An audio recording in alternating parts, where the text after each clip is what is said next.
See how everybody's doing. Let's see. Everybody should be out of church by now. Out of church, fully, freshly forgiven. Freshly forgiven for all of your, what do they call them? Your sins.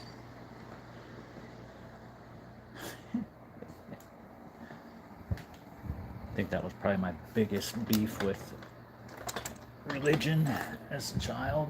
It was just like, wait, so you could just fuck off like all week and then be like, oh, my bad, and then do it again? Okay.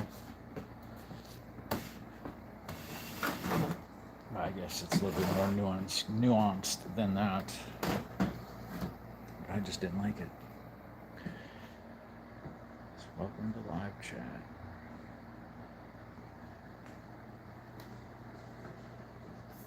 Everybody might still be. Everybody still might be in church.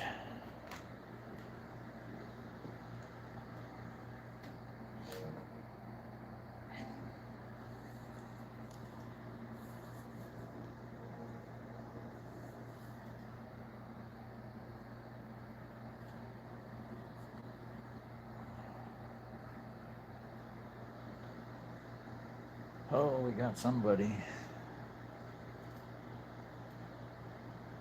Somebody snuck into the chat.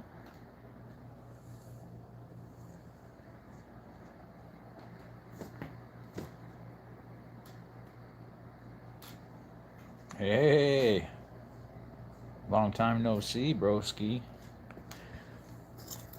How you been, bud? I'm good, man. Just had a lot more downtime as of lately. I don't know if you've been able to keep up on the goings ons of other people other than yourself, but I lost my job about a week ago, and I suppose normally everybody else would be, out there and filling out apps and all types of shit. I haven't had to do all that. Jay, what's up? What's up? I see you. Oh, hey, Jay, bro. I have been, dude. I was about this close to putting a post out on you. Like, has anybody seen this dude? Like, he was like one of the first people that was really fucking with me on this channel, and I'm not going to go into what was all said, but you disappeared on me, bro, and you kind of went MIA on me, and like nobody knew or heard from you. I didn't really know how, to each its own, but that's good. It's good to see that you're still kicking it and been active too. Now I know where that I've seen your name around quite a bit, but yeah, laid off is a way to put it. It was more of a situation where one of these managers went, he I like went to a whole nother warehouse, grabbed two recliners for somebody. I brought him back. When I got back, as soon as I loaded them off, I clocked out. I went to the bathroom. All right. At that point, once you clock out, it's a wrap. What you do, you can do whatever you want, but it's not going to be work. It's not going to be, you're not going to be helping nobody with nothing. But try to tell that to people that when they want something from you, right? So while I was in the bathroom, the office lady, she called me and she was like, "Hey, are you still here?" And I said, "I just clocked out, but I'm in the bathroom. Why, what's up?" And she said that, they actually needed two whole more orders for the same guy who just showed up for like the order that I just brought back, right? So now I'm like, well, what do you want? She's like, well, can you at least load him out with the stuff you brought back? And I said, yeah, sure. I got no problem with that. But technically, I wasn't even supposed to be doing that. I was supposed to say, hey, tell somebody who's on o'clock. I'm on lunch. But, you know, it was the weekend. There's only like 3 of us there. You know, it is what it is. So I said, yeah, I can do that. And so I went out there. I grabbed both recliners. I gave them to the guy, made him sign a sheet or whatever, and I went to lunch. Now, one of the managers for the sales floor had interpreted that whole situation that I was told that this guy needs 2 more recliners. And I said, well, I'm going to lunch, and clocked out and left. Now, it was figured out, right? So I came back from lunch. They ended up having me go and get the recliners anyway, even though somebody else could have went and did it, but no. So I came back, I got them the recliners. It was no harm, no foul.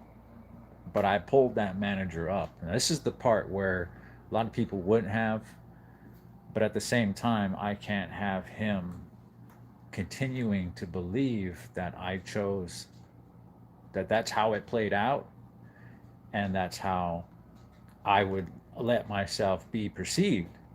You know, that's not. It was quite the opposite. You know, I didn't have to help, but I did help. You know, and so I pulled him to the side and I said, "Hey, about the other day, I need to holler at you real quick." And he was like, "No, it's fine, it's fine." And I'm like, "No, it's not fine." I was like, "I can't. You're in a position where I can't afford to have you being so casually misled around here." I was like, "I didn't, you know, choose to not help and then clock out and leave." I said, "I was already clocked out." I was like, "So whatever, whoever told you that, whoever told you that that's how it played out, the very fact that you felt like you were in a position to come and tell me that I was bogus, I was like, that should have told you right off the rip that something was wrong." I was like, because that's not going to be me. I was like, I'm the last person that you're going to have to come and chastise, or think that you can come at sideways because I'm not doing what I'm supposed to be doing. And the guy just sat there and blinked at me like, okay, you know, and I was like, oh, all right, you know, I just want to be, I just want to make sure we're clear. So that is what I really got fired for. Situations like that is what I really got fired for. They could say, yeah, you didn't stay past closing hours and you didn't make a girl wait out in fucking record breaking temperature heat waves. You know, they could say that, but it doesn't sound as good, you know. It doesn't sound as what do you call it? I see Corrupt. Tater Tot. It's good to see everybody. Yeah, Jay says, I'm here, bro. My apologies. Been trying to lay low. Well, that's good, man. Oh, that's well. I mean, not getting rated. I hope that you know, get your shit together. As long as you're in a position to be able to enjoy yourself, enjoy your videos, and enjoy us on this sunny afternoon. That's all that matters, right? Yeah, feds be harassing people who got stuff to worry about. Let's remember that. It's good to see you, Tater Tot. I see you cracking heads already. Thank you. Jeez, somebody's getting followed around by drones. That's crazy. Savage Beauty, hi. Welcome to the chat. That's what's up. Yeah, Corrupt. Do as Corrupt suggests here. Remember, smash that like. For a second, I had to reread it. I thought he was telling people to please member up. I was like, damn, Corrupt. You could just went straight to the fucking meat and potatoes of it. If I ever need to come to Montana, yeah, man. Yeah, I'm always willing to travel to do some tattoo work. Yeah, Ivy Sav, I see you. Everything is good. Yeah.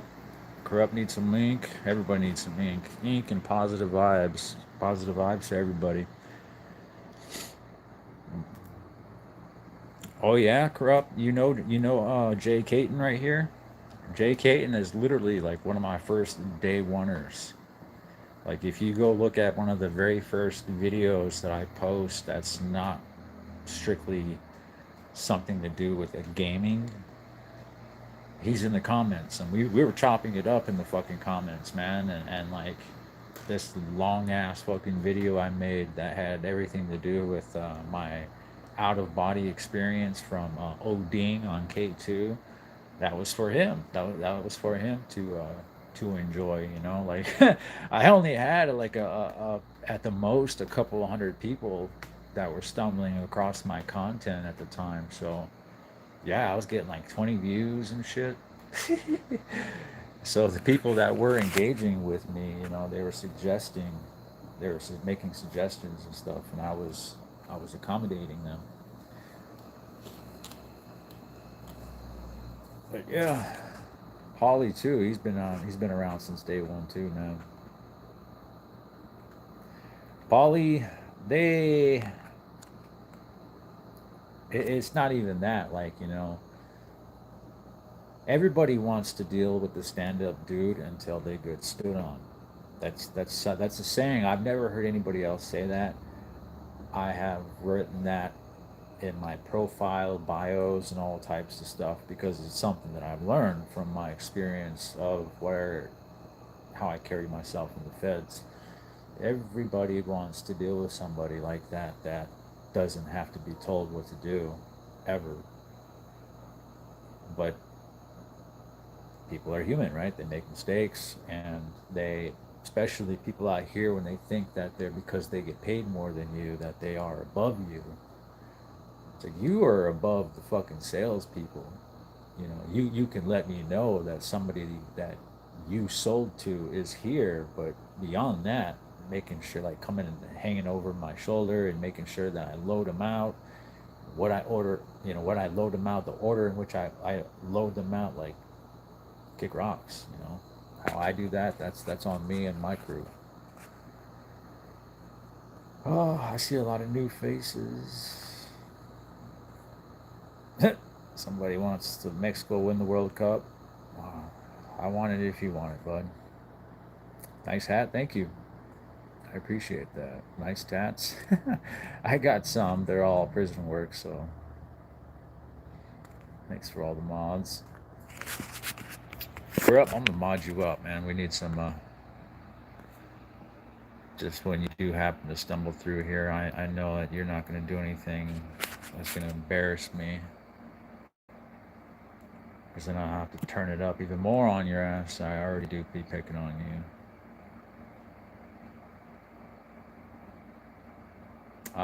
Jay, if it ever does come to that where I need to travel and tattoo, I'll let you know. But I'm more than likely that's another thing too. I started this live to let everybody know that I already have employment lined up. That I do know already, as a matter of fact, that I'll be starting out at 19 bucks an hour, and I won't be busting my ass like I was for the warehouse. So I'll be basically be making 20 bucks an hour, and yeah, that was pretty much already in the bag from second or third day that I was fired. Really, I just finally took it upon myself to drive over there, walk in there, and look around and see what the whole commute was like. And as soon as they see me show up, they were like, "Hell yeah, yeah." I said, "What are you starting guys out at here?" And they're like, "Our guys or you?" I was like, "Well, me. What would you start out? What would you start me out at?" And they gave me a good number, so I just agreed to it right away. Especially because it's been nice, a week of doing what I want, but I have learned what's that one saying? Uh, idle hands are the devil's playthings, or something like that, right? Or something like that. It sounds cool. But no, I'm like one of them type of people. I can't have too much unstructured time to myself. I got to be, what do you call it, accounted for somewhere, doing something, you know. Like it's cool. You think you want all this time to just sit around and get high and play video games, but I start feeling like I start feeling funny. Start feeling funny in funny places and stuff. I think they call that puberty, actually.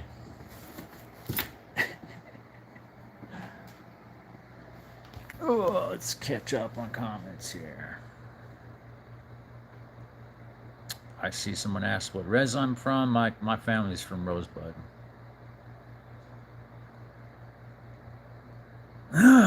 Says corrupt, see me on YouTube at my best and my lowest. I ain't perfect, but I have my shit, but I still care about most everyone. Genuinely, that's what's up. Yeah, I appreciate that, Paulie. Yeah. Ernie Dillon, it's you, Lurch. He says it's me, Lurch. Like I'm well acquainted with a big guy named Lurch. The only Lurch I know is a big ass paisa that was swinging a human being from every limb he had during the last it was the blacks against the Mexicans riot in Pekin. Yeah, there was a big ass like 7 foot tall paisa. I remember looking through like the throng of madness, and he had somebody on his back. He had somebody on each arm, and there was like somebody on each one of his legs, and he was like dragging one on each legs, and he was swinging them from his arms. And they finally took him down, but that shit was crazy as well. He said, Corrupt says, I tend to only embarrass myself. That's good though, man. That is good. Russell asked me how I'm transitioning from losing the job. I'm fine. I'm fine. My only concern was really any type of overlapping. So that was the issue, right? I had the guy that I had pulled up and had that conversation with had came to my girl about it. And so she had asked me, she directly called me and asked why she was being pressed about it. And then they did it again. They involved her in a situation that she had nothing to do with it. So I asked her, I was like, are these your customers or something? And she's like, no, they're just talking to me about it down here. And I'm like, I don't like that. I don't like that, because if they get comfortable doing that, then that means that whatever she does will reflect on me as a warehouse worker, and whatever I'm doing as a warehouse worker is going to reflect on her. And when in actuality, they have nothing to do with each other. But they were trying to get it to where it was. So it's like I would much rather it like this now, so that whatever I'm doing and whatever I'm saying isn't putting her in any type of a bind with people, because she's not quite, I mean, she's not afraid to speak her mind, but we just don't need that, right?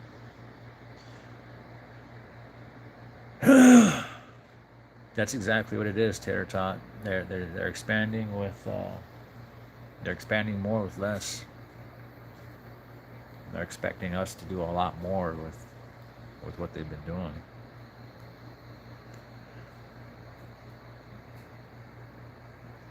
Yep, job's a job. That's right, Ernie. Most hated. Good to see you. Yes, Russell. That's exactly it. I did the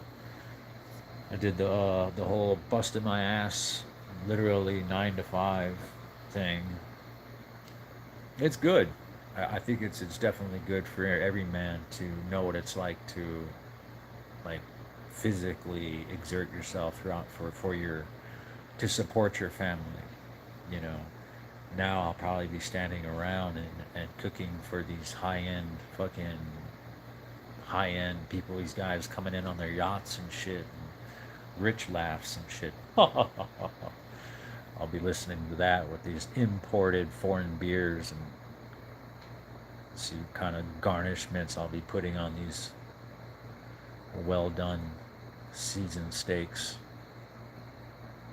Trying to catch up on comments here. Sorry if I'm ignoring anybody.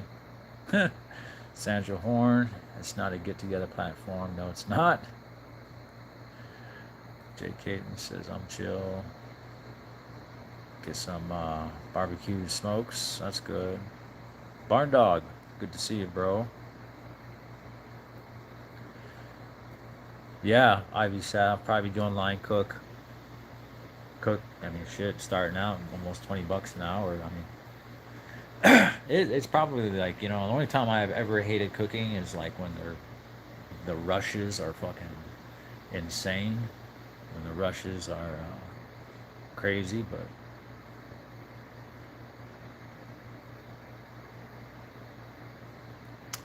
that's unfortunate, Jay. As long as it's not a vice that's gonna land you behind bars.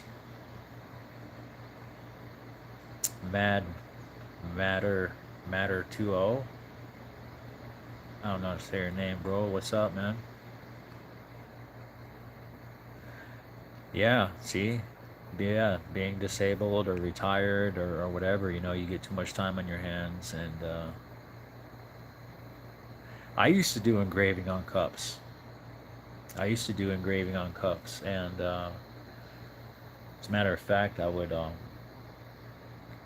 completely sand the entire cup with a very, very, very fine grade sandpaper, make the cup almost like a peach fuzz. It's got like just a texture that's just enough for the ballpoint pen to grab a hold.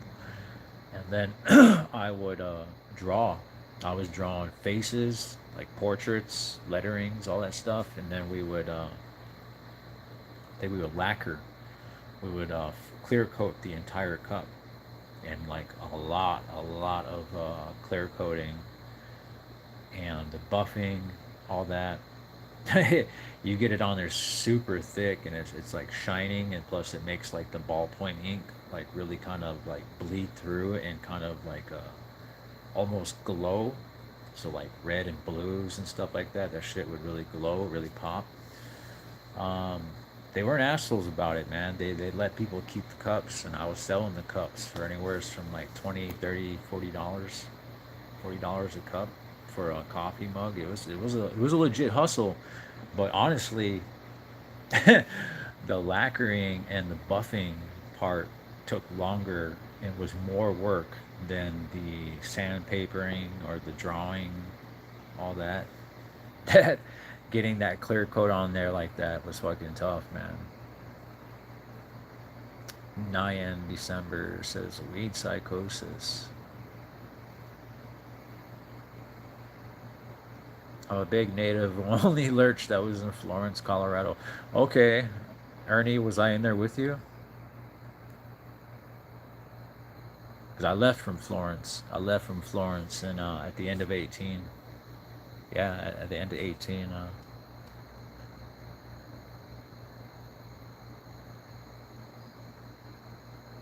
Toe Jams says, I need answers. I would imagine you are in dire need of answers with a name like Toe Jams. You gotta have a sidekick named Earl. I'm almost positive there's a game out there called Toe Jams and Earl or something like that. Culinary arts. Yeah.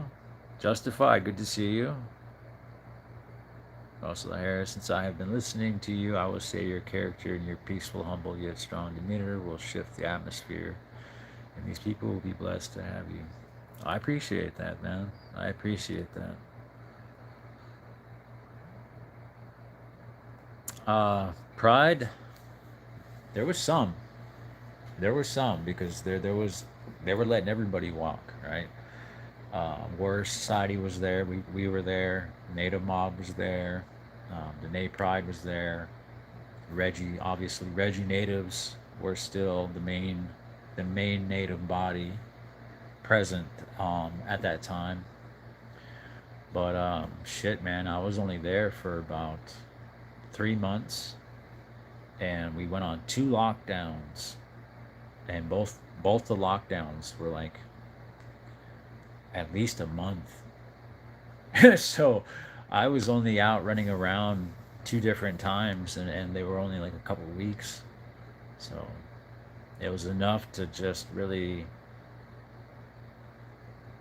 just get high and run around and politic, and play handball and shit. You know, the usual.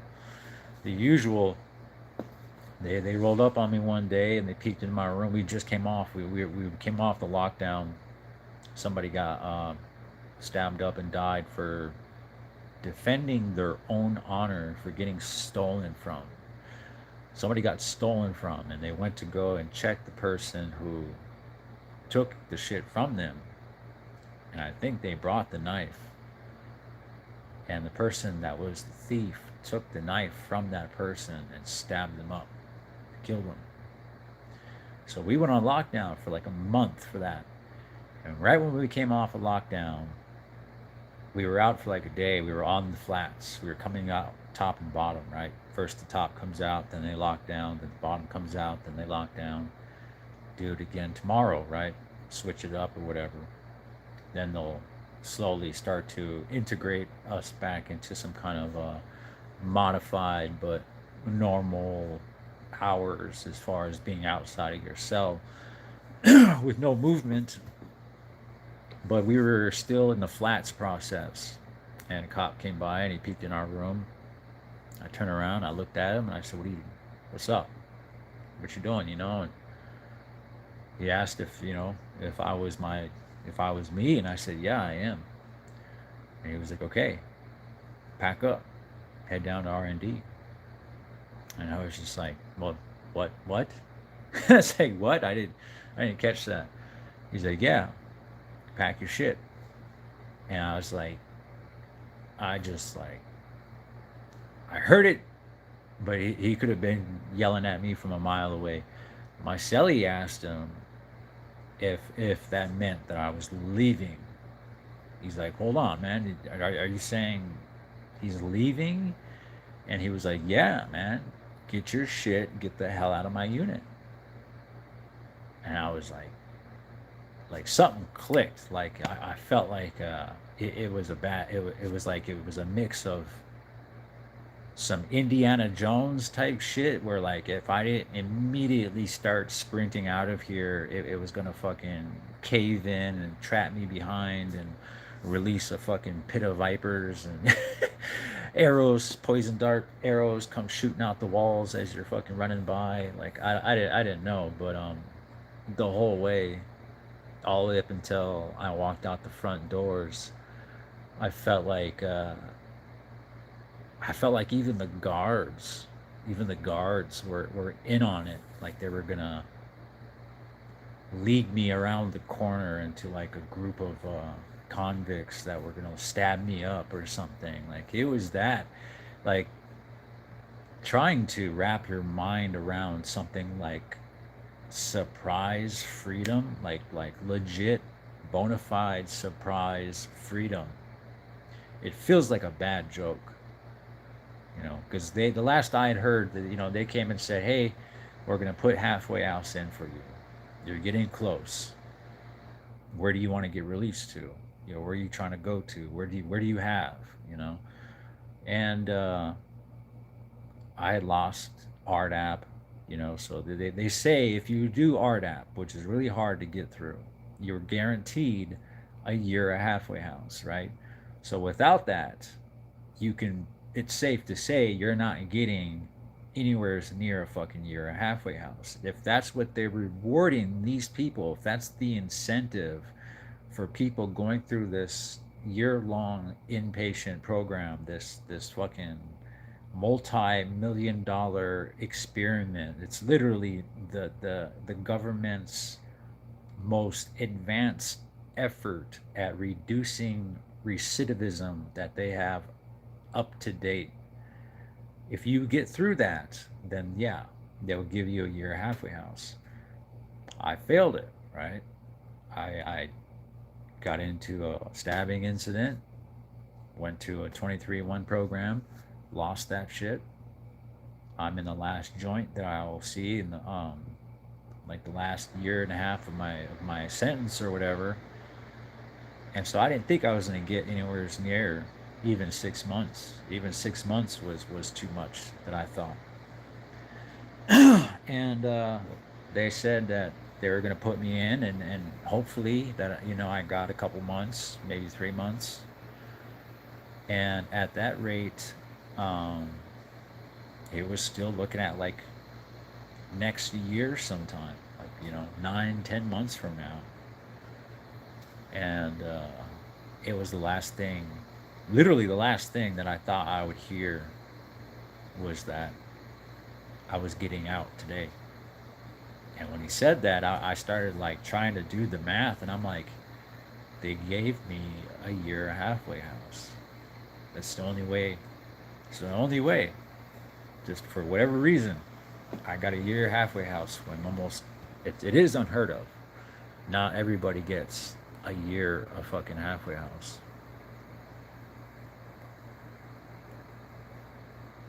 Rooster, I hear that shit. Money not buying them as much as it used to. It definitely doesn't.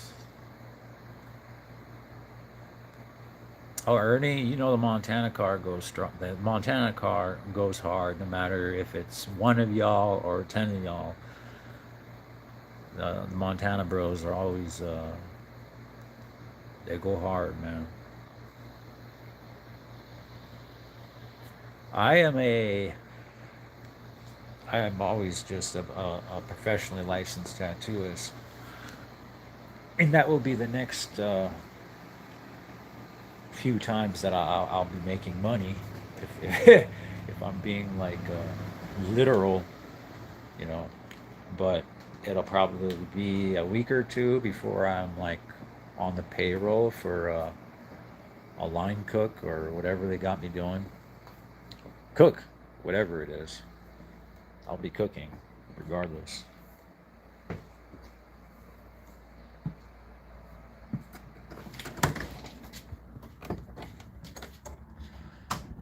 It'll be nice. It'll be nice to break it up.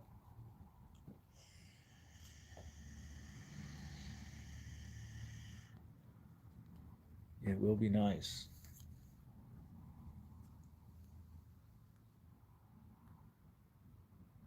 Yeah, Ernie, I was on USP. I started off in FCIs. I got to see two FCIs at the very beginning of my bid. Pekin and then Oxford. And then it was all USPs after that. That was at after Oxford, it was Atwater, Beaumont, Lewisburg, uh, Big Sandy, um, Atlanta. It's a transfer, but it's USP Atlanta, and then Canaan, Canaan, and then Florence. So yeah, like six, seven USPs.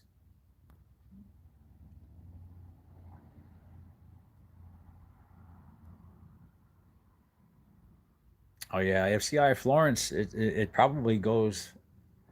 It's at least just as active, if not more, than the pen. I can safely vouch for that, which is for a lot of people that's probably unheard of. It's probably hard to consider that, but no. Same with like Beaumont, right? The Beaumont FCI is probably more active than the USP. But when there's something actually does happen in the USPs, it's like life threateningly serious, obviously. But shit happens and it gets tense in the FCIs a lot.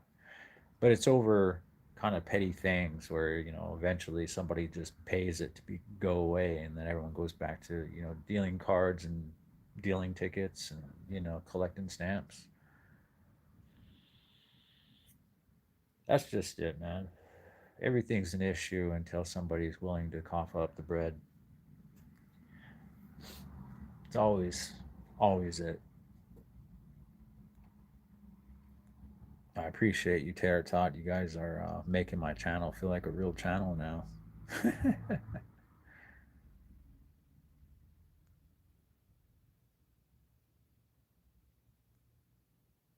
He said, yeah, Barn Dog says, I never heard of someone leave from USP before. I'm sure it happens. I never heard of it. Like, leave from the home, leave to the streets from the USP. Yeah. Yeah. I walked to the fucking, to the streets from my cell. And yeah, you don't see it very often. You don't see it very often. A lot of people would rather check in, or just for reasons that are never really clear up, for a lot of reasons. People just end up going to the shoe when it's time to go home, when it's close to going to home. And that's because people know your own people will trick that shit off for you, because misery loves company. That's just as true as in there as it is out here, or vice versa, however you want to look at it. But people hate to see a motherfucker win, man. Oklahoma transfer isn't bad. Inglewood, I've never been through Inglewood, but Atlanta transfer, you will fucking die. You fuck around, you will at the very least come out that motherfucker a changed man. That place is fucking dangerous, man. I appreciate that, Barn Dog. I haven't went back because I promised somebody who is no longer with us that their efforts are not in vain. You know, that was kind of like the last good thing that they did on this earth, was take a chance on me. I was just a stranger to them. I was nobody. I was literally a a self-admitted miscreant of the fucking society. I was in a bio. I had a bio for like finding love for prisoners, and I wasn't even trying to sell myself on there. I was like, look, I've been locked up my entire life. That's all I know, and that's all you're gonna get. This is just fucked up stories from me. you know, I I'm not gonna tell you that I took long walks by the beach, and I like fucking, you know, whatever. I'm not even wasn't even gonna do all that like everybody else does. But guys, man, guys get lonely in there. They get lonely and they get desperate.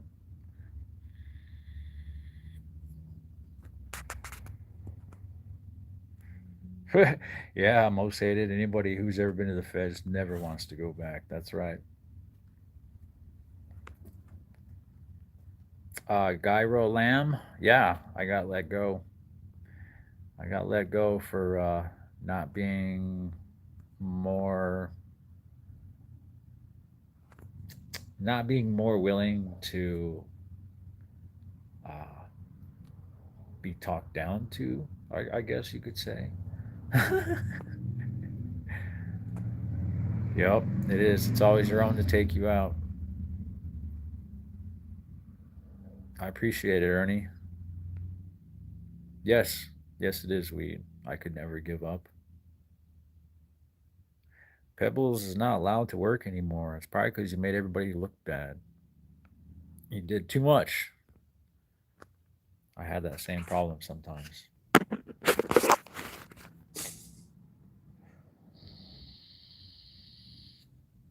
Damn, I'm not even sure what seven, or I'm not even sure what minimum wage is either. But it's got to be at least like $10 now, right?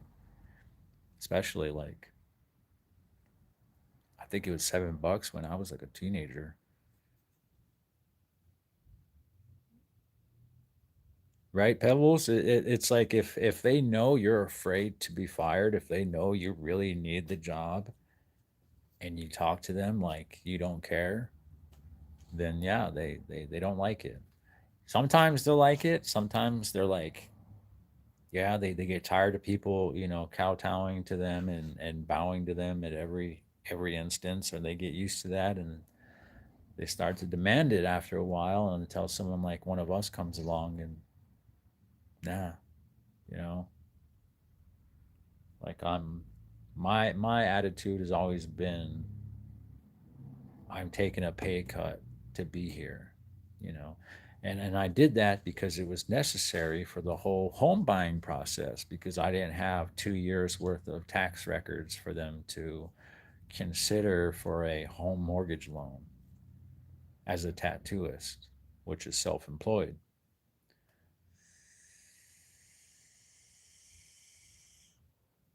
So to make them happy, I got a part-time job that only required me to put in so many hours. I used to come in the afternoon and be home by 8 o'clock at night. But times got tough, and shit got lean. People started walking out on deposits left and right. I couldn't.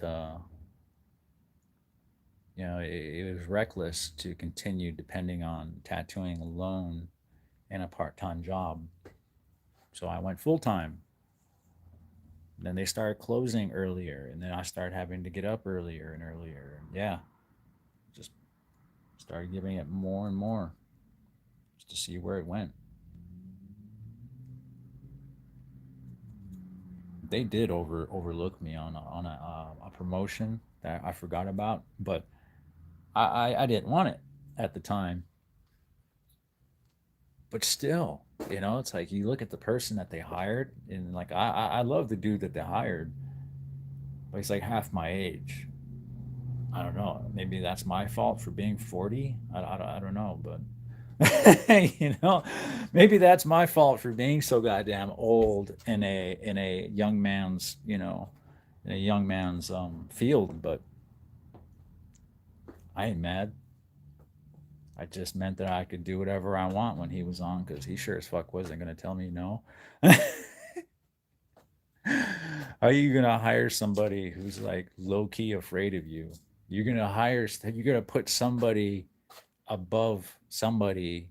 It's like that's how you know they're out of touch. They were out of touch. Like I'm not even the boss. And these guys used to let me know when they were taking lunch. You know, either let me know or they would ask if they could take lunch. And I'd be like, why are you telling me, man? I don't know. Aren't we supposed to? Like, no, well, who told you that? Like, what makes you feel like I'm in charge here? Oh, I don't know. I just thought you were. You seemed like you were here the longest. And that's funny.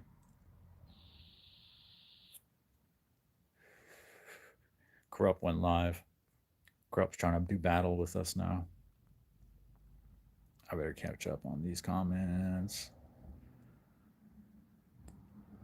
Oh man, I could even picture trying to give up weed right now. I could never give up. Yeah, I could go. Am I into anarchy? There's a few different ways I have answered this, depending on the mood you catch me in. But at the end of the day, I was in federal prison and I got a fuck the government tattoo on my face. That's as deep as it was at the time. Just keeping it all the way a buck with you. That's as deep as it was at the time. I wanted them to know who they were dealing with. And they did. By the way, I went to the state fair not long ago, just the other night. Hell of a thing, man. Trying to fucking drive back that tired. Ooh.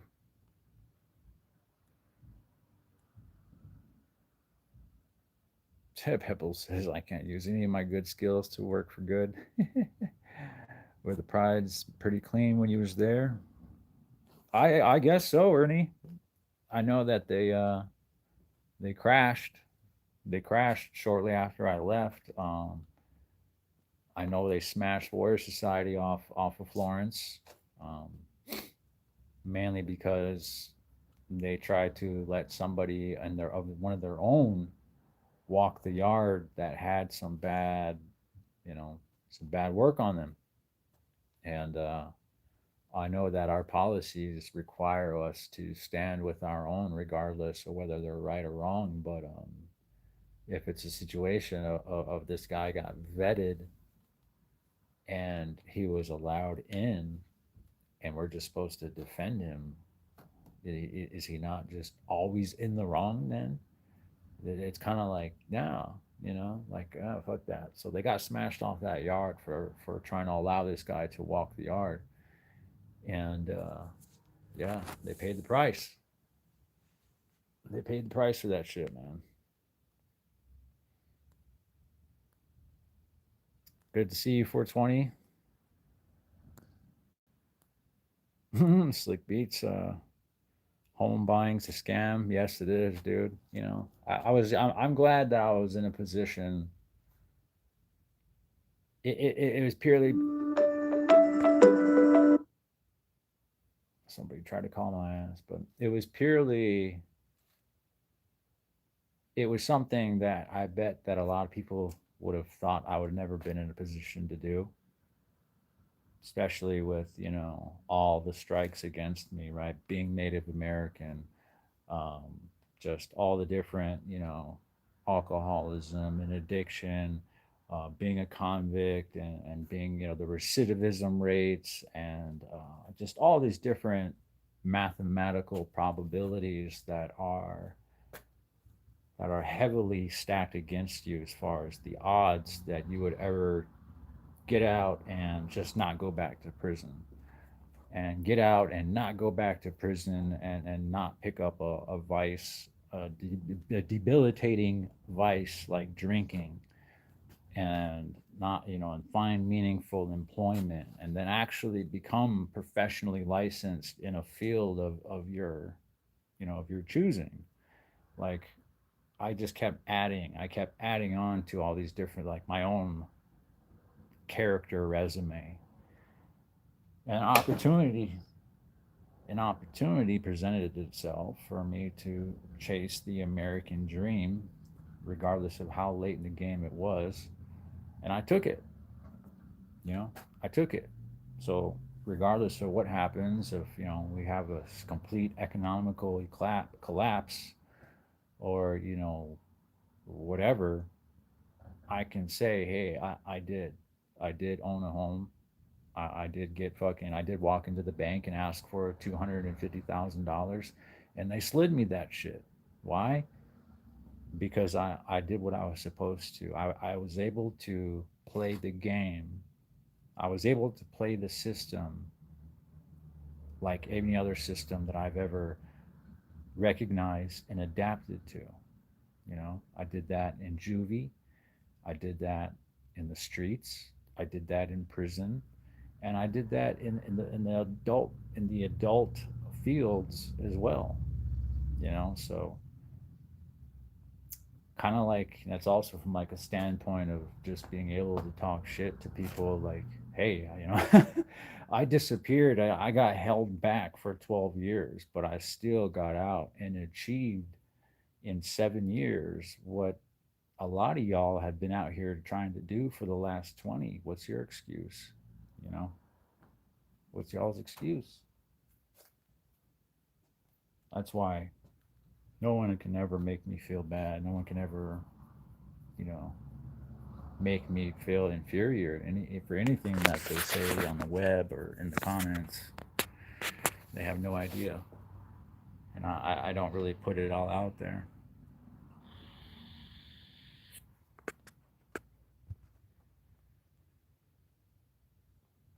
Yeah, yep, yep. It is on to better things, because as a part-time job, it was more than enough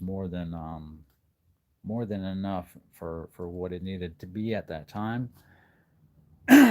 But from that point to being a man of a household that needs to, support that much responsibility, it couldn't realistically, even if like they gave me like a $2 raise, which would have been a tall order for them. They they still wouldn't have been enough to make me stay. What's going on, Taylor? Are we getting more trolls now or what? Motherfuckers are just getting banhammered over the fucking noggin left and right. Yeah, Pebbles, you'd move for 17, $18 an hour. It's hard work, but it's doable. It is livable.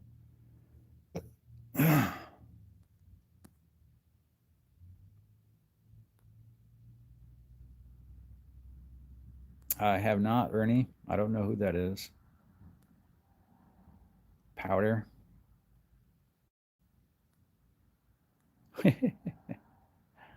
Right, 420. It's only in the times that I'm ventured away from weed that I've gotten in trouble. I've never been in trouble for just smoking weed, and dealing with that, and what it entails.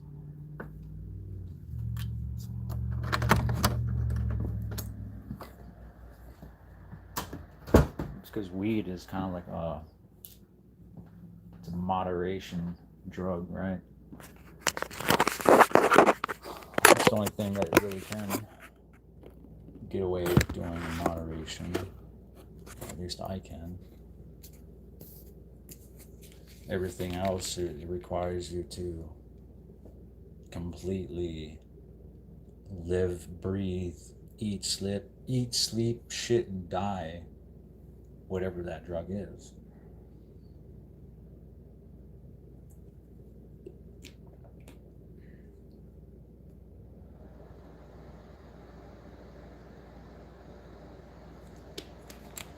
But yeah. How's everybody Sundays though, man? Everyone got planned.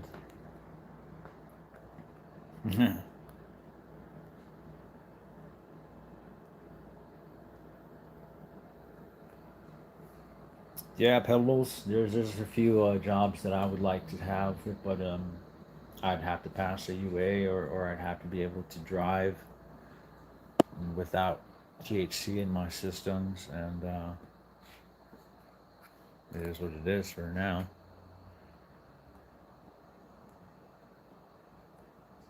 Right? Light it, don't hide it.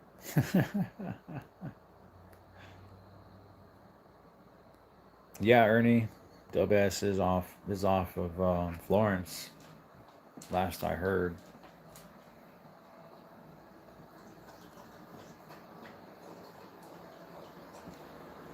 Yeah, Tater Tot. I don't drink.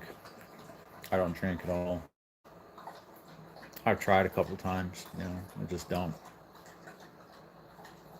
Greasy Goods official. I appreciate that, man.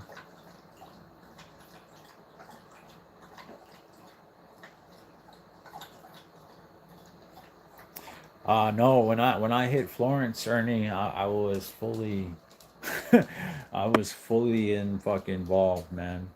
I mean, literally, I had to like answer for some shit. As soon as I touched down in Florence, they had a large group of native mob in Florence at that time, and by then, they were looking for me.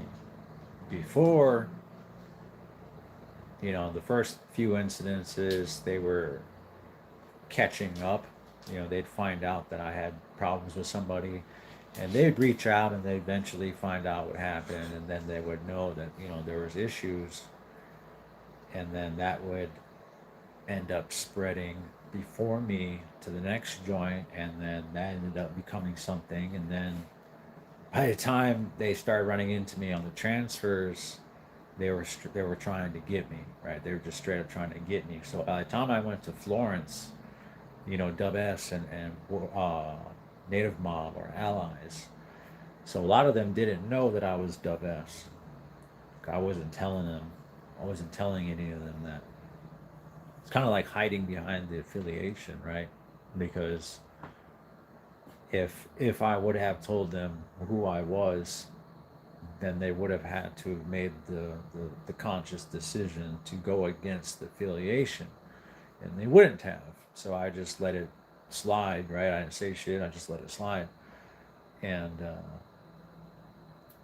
yeah. But when I got to Florence, they knew I was on my way, and they knew who I was by then. So they had already pulled up uh, Killer, who is the most. I think he was like the highest ranking Dub S member at that time on Florence Yard. They pulled him up. He's a lifer. There's another. There was another original member there too at the time. There was two original members there on the Florence Yard when I showed up, and they were both lifers. Had both been a part of the affiliation for like 20 plus years or something like that. So they told him that they had a bro that was on the bus who was going to show up that they wanted to see. And they're like, well, hold up, we can't just have you guys attacking one of us right off the bus. We're going to have to figure out what's going on, and, we'll figure it all out. So as soon as I touched down, my bros were like, hey, we're expecting you. We're going to need you to come out to the yard. The very first opportunity you get, they're going to want to talk to you. Killer and all them, they're going to be out there. And I'm already like, fuck, man. That's like the worst thing, right? That's the worst thing that you want to hear when you get to a fucking new yard, is that everybody's already looking at you, right? Everybody's already got their eyes on you. And so I came out, and they were like, hey, you've been busy, huh? Like, you've been you've been getting down. And I'm like, why, what's up? They're like, what's the issue with you know you and Nave Mom? And I was like,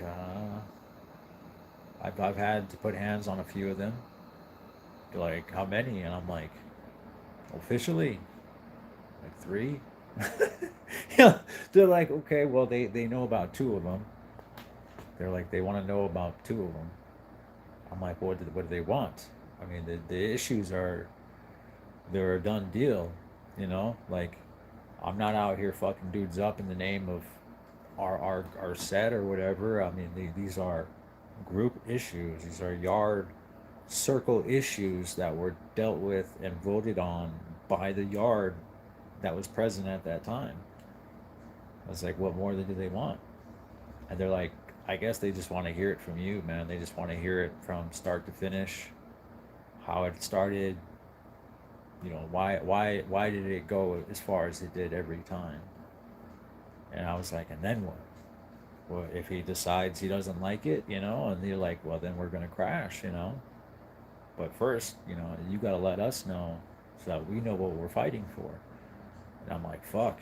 So I gotta go for a walk with them right away. I gotta go for a walk around the fucking track, surrounded by my own affiliation, who are still going to decide whether or not I'm even worth it, right? Whether I'm worth the bother, if I'm going to cause problems, or if I'm something that they are like, yeah, this is one of us.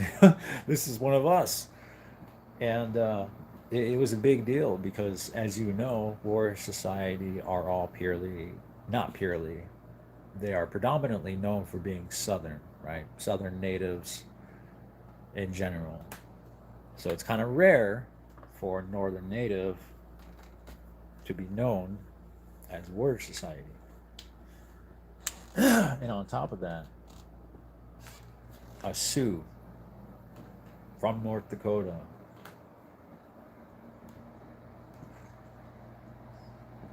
Yeah, it was it was kicking up curiosity. Everybody wanted to know who this cat was.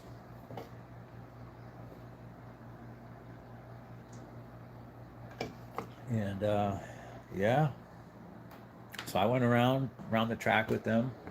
I ran it down to them real quick, and I basically let them know I put hands on every one of these dudes because they pushed it that far, right? Um, it was always a majority vote kind of thing, so I'm not like purely fucking responsible. Like I pushed it that far, but I wasn't the only person that put hands on these guys. So they're like, all right, well, you're gonna go for a walk with their champion, right?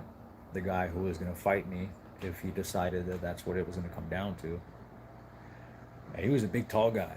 I posted a picture of it back when I was having that whole issue with Flames, because of the issue with Flames, right? It started bringing actual people out of the woodworks who are familiar with the faces and the names that were being mentioned as a result of everything that was coming out of all this, because supposedly I was lying, it would never happen and all this stuff, but shit was lining up, right? Shit was lining up, and timelines are lining up, and I got pictures of people present that it's a real situation. But I went for a couple laps with this guy, and he basically told me that he has been instructed from his main people from state prison and all that to basically hear it out from me, since I seem to be central to the each fucking incident since the very beginning. And I was like, okay, and then what? And he's like, well, if I feel like you've just been on some bullshit, then me and you are gonna go into a cell. I was like, oh yeah, we're just gonna fight again, another fight, or what? He's like, well, we can fight, we can stab each other up, however you want to do it. I said, all right, sounds good to me, man. So I went for a lap with him. We spun a couple laps. I told him the whole spiel from start to finish, all the situations. And he just shook his head and, just looked kind of deep in thought. And then he turned towards me, and the whole time, we got everybody's surrounding the tracks. They're watching us walk. It's just me and him. We're walking, and we got a whole pile of fucking War Society and all of them allies standing on one side, and a whole pile of Native mob and all of them standing off one side, and all the other regular chiefs. They're all watching, hoping to see some action. They have no qualms about affiliated butchering each other up on the fucking yard, because they know that's just less work that they'll have to worry about eventually doing, which it is an eventuality. But yeah, he just shook his head and he turned towards me and he was like, all right, I'm going to write home. I'm going to let him know. I think it's a dead issue. You know, it doesn't have to be, it's basically dead. It's dead from here on out. So whatever happened between you guys, it's between you guys on the streets. He goes, but as far as between us officially, between the affiliations and the feds, it's dead. So that was the official decision, and I wasn't harassed about this shit ever again.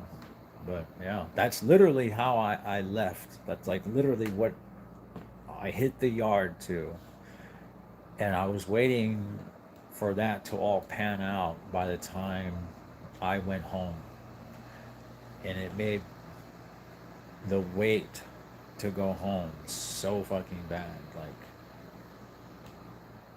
man, it's crazy.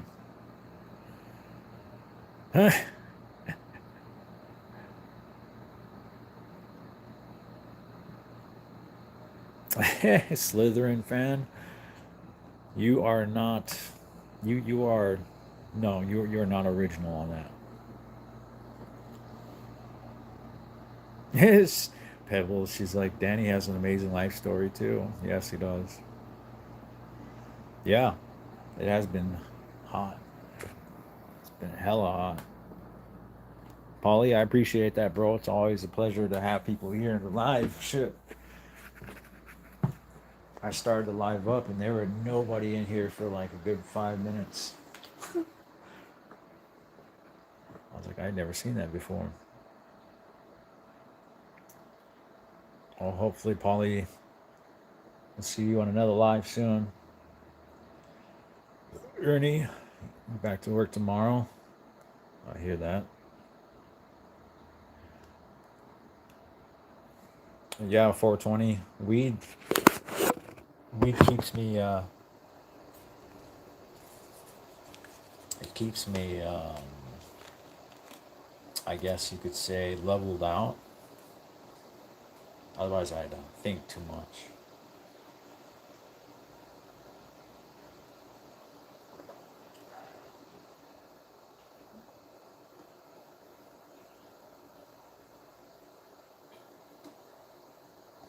Yep. Don't think too much.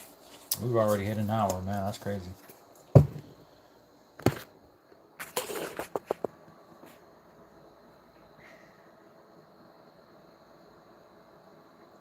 Serm Arfil. I am more of a revolutionary anarchist, but obviously there's not too much of that going on, or is there?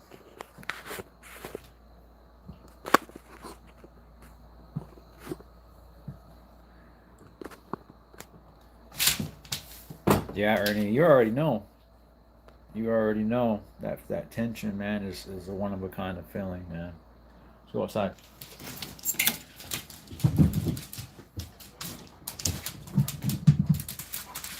God dang, some of y'all know some big words. Well,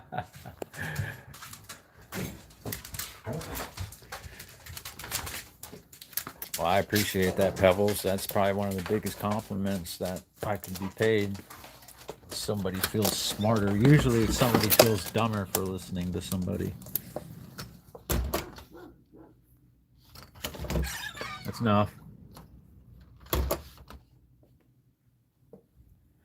Very rarely is it somebody actually feels smarter because of it.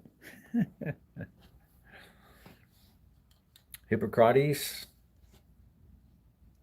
it's been a while since you've seen me, huh?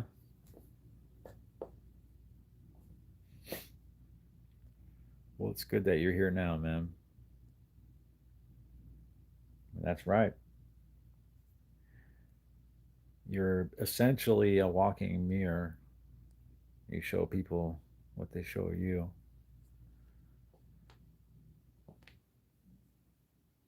Yup, Ernie. That's right, man. Anytime, at any point, you got to take somebody with you.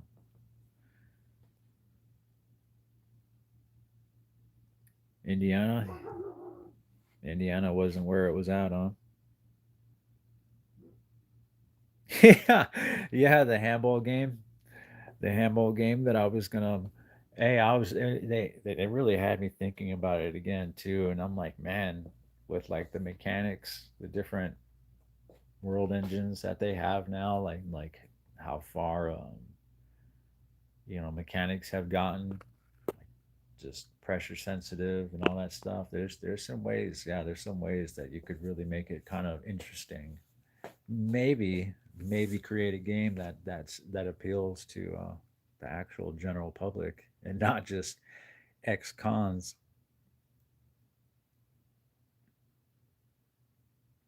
Jay, you want to see a Patreon, huh?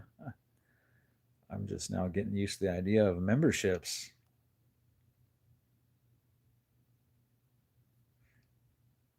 Simar film. Yeah. No, it is because anarchism, my idea of it is purely transitional, right? It's just the idea that it does have to take place. It's not. It's inevitable. It is necessary for any kind of change to happen. It has to come from the people, and that's mainly the only thing that I'm concerned with is that the people do recognize that at some point in time it is going to be expected of them. They are on deck, essentially. They are on deck right now. And this mockery of what we call life out here is only going to continue to get worse and worse until the people realize that they are asleep. This is the Matrix. They are all asleep right now. Right now, they spend every day of every waking hour working to support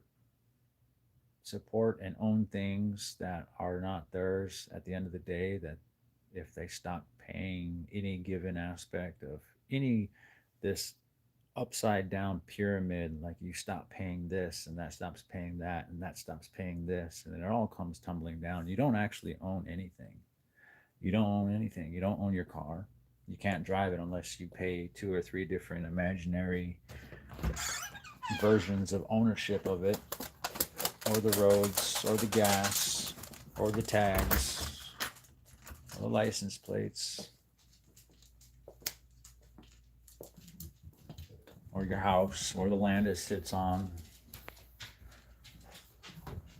None of your debts. I mean, it's like you stop paying any of these things, and you'll see exactly how free you are. You'll see exactly what you own. It's nothing. You own nothing, and you will have nothing. So long as you are useful. So long as you are useful to this machine that we call life out here, right? To be a productive citizen of society.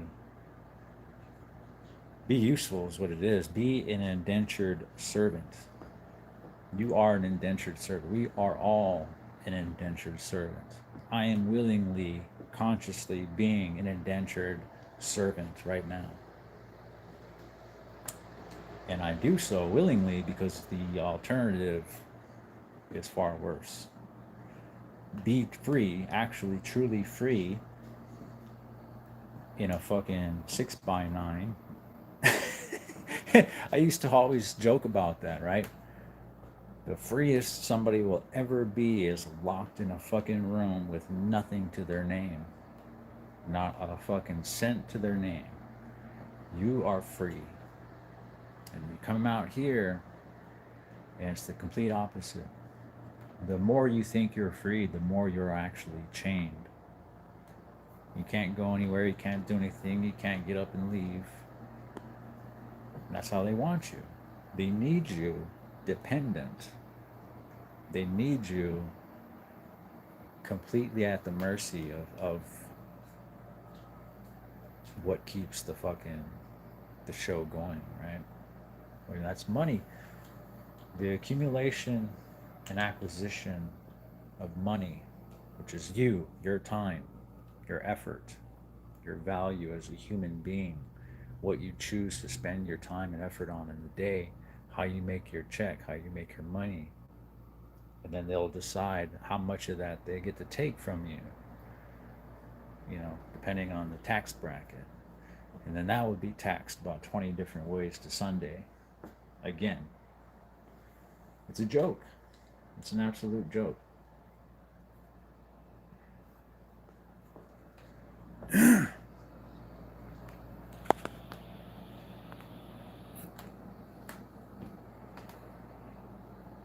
Let's see what we got here.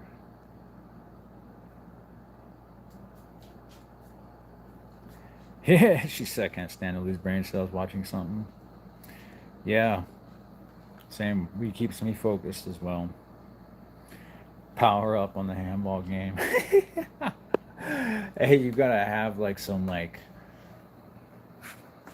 the whole screen has gotta shake, and they gotta do like some fucking roars too. And like when they power up and they hit like this thing. Oh shit, 78 degrees on the floor. They gotta do like a fucking straight Michael Jackson roar. Ah, the whole screen's gotta shake, and then they can like go on like a 10-second spree of like all kill shots. Hey, like I said, man, I've really put some fucking I'll put some thought into it, man, to at least make it visually stunning. If it's visually stunning, people will play it. Dovetown for Life says, try welding. My dad was a welder. I could tell him to teach me to weld.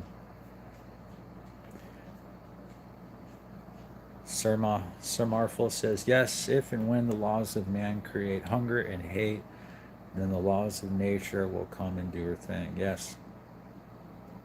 Ernie, I have ran across some rubidoos from Rosebud, or just from South Dakota in general. Um, Unfortunately, I've had to run all of them up top. And even though I am technically a rubidoo, I am not a rubidoo by blood. But I have my own bone to pick with rubidoos, which will probably make a really good video someday, but not tail end of the live. A free range surf. Okay. Hey, TR1, my boy, my boy Big Thomas is in the house. Who's Muhammad Johnson? Who was that?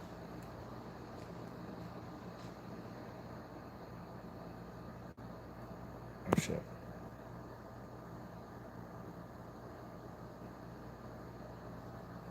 Chill guy. Yes, I am native.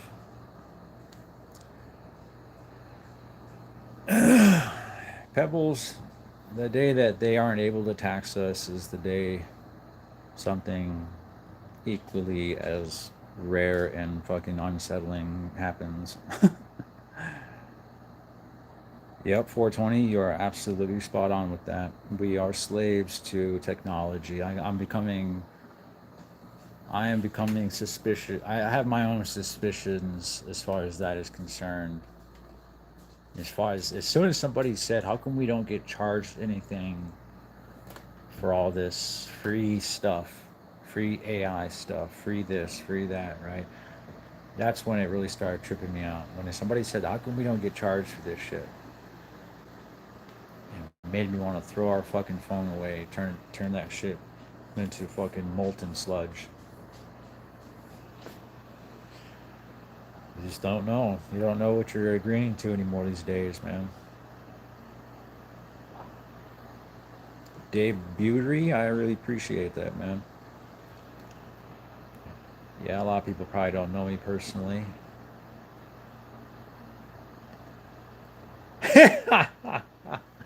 See, Ernie gets it, man. Michael Jackson, Chris Tucker screen and screen shakes. Yeah, he gets it. Dreamer's car leader. Oh shit. Dreamer with the big old boxing fucking nose. Bro, you know how many times I have tried to tell people about that fucking drawing you did with the it looks like a straight red boxing glove for the fucking nose and the thick ass headband that you gave him. Dreamer was somebody else, man. And Joe Walker, I hope everything's all well with you too. Chascade, good to see you, bro. I mean, yeah, it's an hour 18 minutes already. Technically, I don't have to end any live. I just figure if people want to rewatch it, it's harder to get them to commit to a good 3 hour long fucking spiel.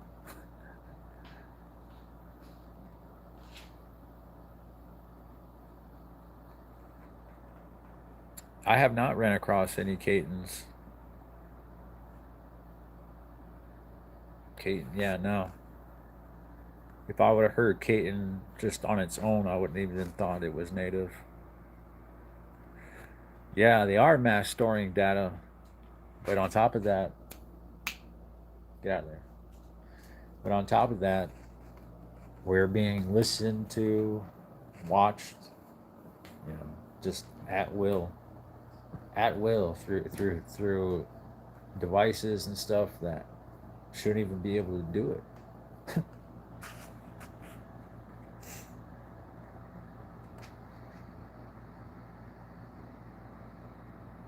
Lancer Rubidoo.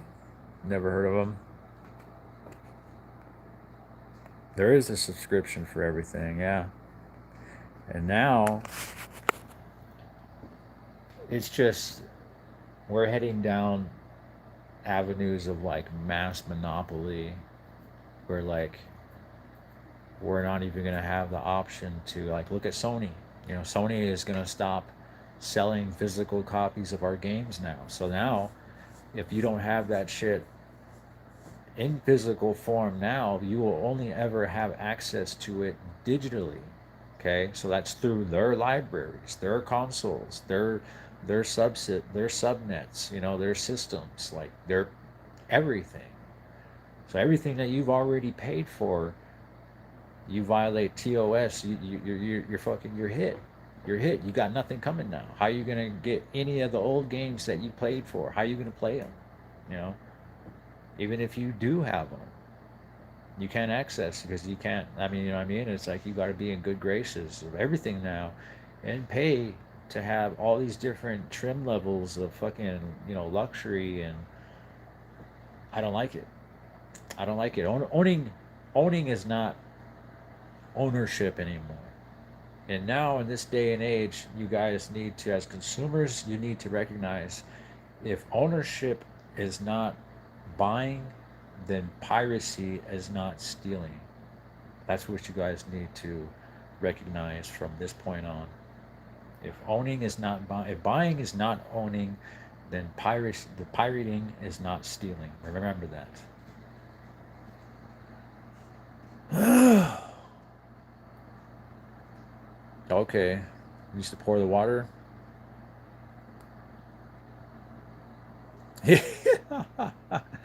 Yeah, the Pasu, man. Pasu, boxing glove Pasu. This bro fucking drew him out. This bro, TR1. He's the one who made the music at the beginning of all my videos. TR1, he's got a channel. He's native, been down with me a couple joints. It's good, bro.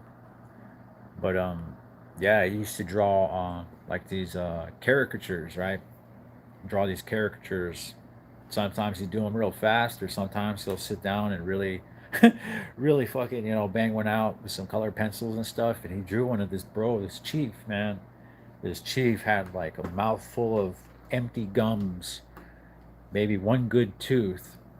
Had a, you know, they say, you know, with the Latinos, right? They say the higher the socks, the downer the foo.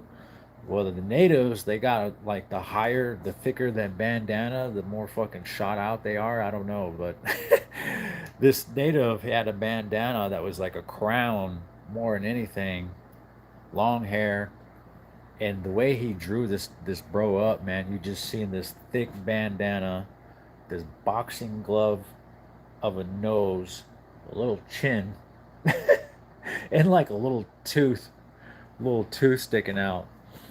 And she he used to come in there and he would post, he would pin it to this bro's dartboard, not his dartboard, but his picture board, and he would wait to see how long he would notice it, right? So the natives would all be standing around outside this chief's fucking room, and Dreamer would come in there with this cup of coffee, and he'd sit there and he'd sit down and he'd be looking around. And he said they finally noticed the drawing. He'd go over there and he'd snatch it down. They used to fuck with him, man. They draw a new one every day and put it up on his bulletin board. But that shit was funny.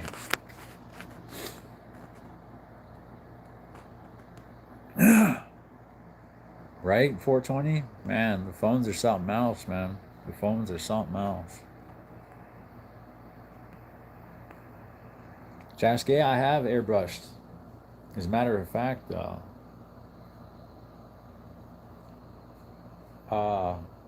Thomas, were you there when CMS paid me and Blue Lakes to airbrush the walls at utilities? Were you there when that happened?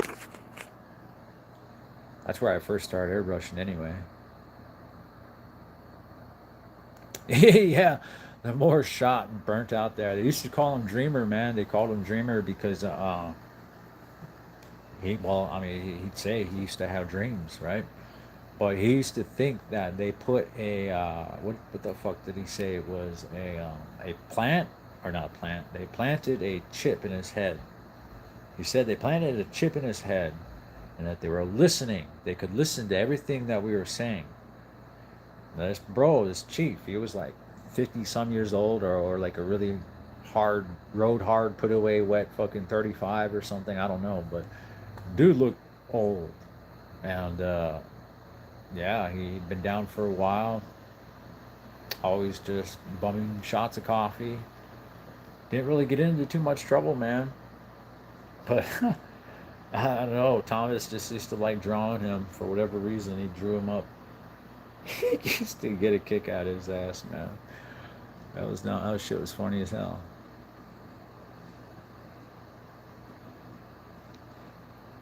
Yeah, yeah. I've watched a lot of videos. They can tell. You know, if you get into a wreck, if just driving, right? They're going to be able to tell if your phone was open, if it was playing a movie, or if you were actively typing on it. Like they're going to be able to tell all that shit. And who they who they subpoena for that type of information, it's not up to you whether or not that information is given up. Same with your ring cameras. You know, your ring cameras are there to watch you as much as they are for them to catch anything that you don't want happening. You know, so it's like it's just dangerous. You know, if you're not living within the limits of, you know, of a law-abiding citizen, this day and age is not your friend. It is not your friend at all.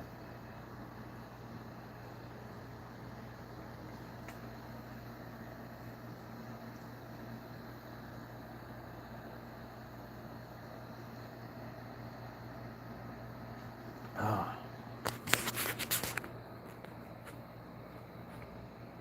3:30.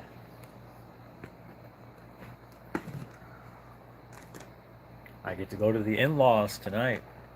Go to the in-laws, feed my white ball python I have over there, and yeah, just every week we go over there, do a little cooking out, get a pizza, something like that. It's pretty cool. It's never something I'd ever thought I'd be doing regularly, you know, coming from a hardened criminal past. You know, but there's worse ways for us to go out, right? There are worse ways we have gone out.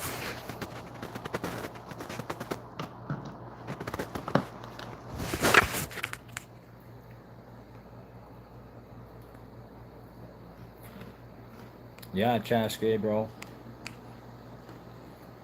It's not even that, bro. It's like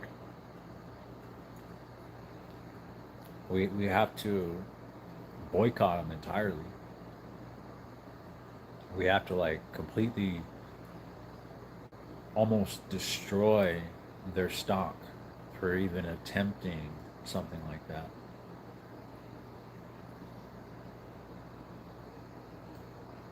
Yeah, Ernie.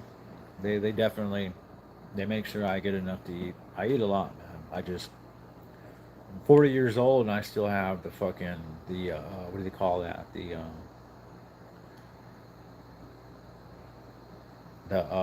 when you burn fat and shit, the appetite, not the appetite.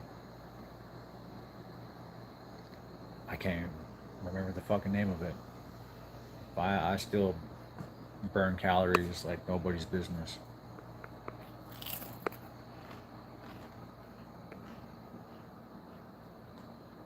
Yep. Yes, metabolism. Sorry. Trey Roberts, you ain't lying. That's a good book, by the way. Really good book. I appreciate that, 420. Danielle, good to see you.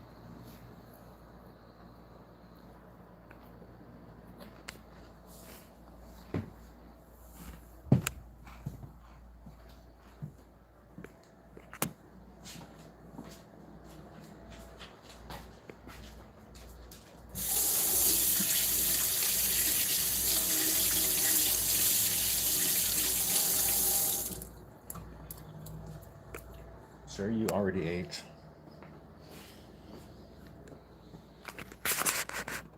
Anybody else have a constantly hungry German Shepherd? Acts like you never feed them. What is it? Oh, dude, come on. Oh, yes, you are, you big boy.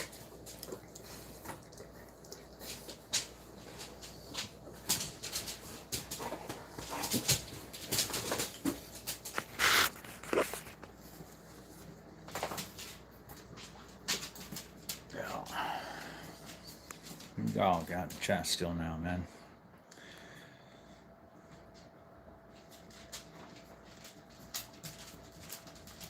I had to read that a couple times, Ernie. You sound like a good ass bro man. A good ass bro man. Solid bro man. I appreciate that though, man. I mean, I've always gotten along with everybody on the yard, man. People only tend to really dislike me when they do too much, to be honest. Dave, my hobbies right now are honestly, I keep a lot of shit alive. No, I do. I keep a lot of shit alive. These dogs. I got 3 dogs, a cat. I got bunch of ball pythons. I got a few rat colonies, and making sure that they're constantly fresh bedding, water, food.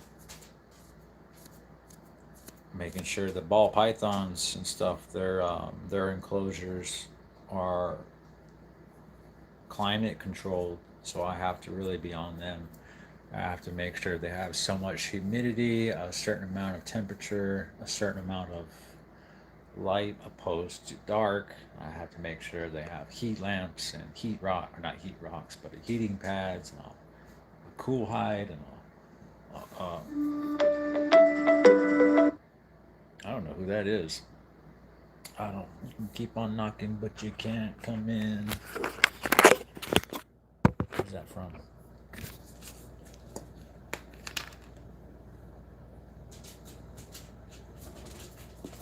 But yeah. Yes, sir.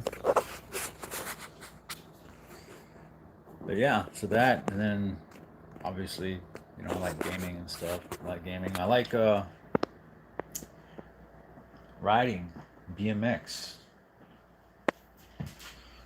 Riding BMX.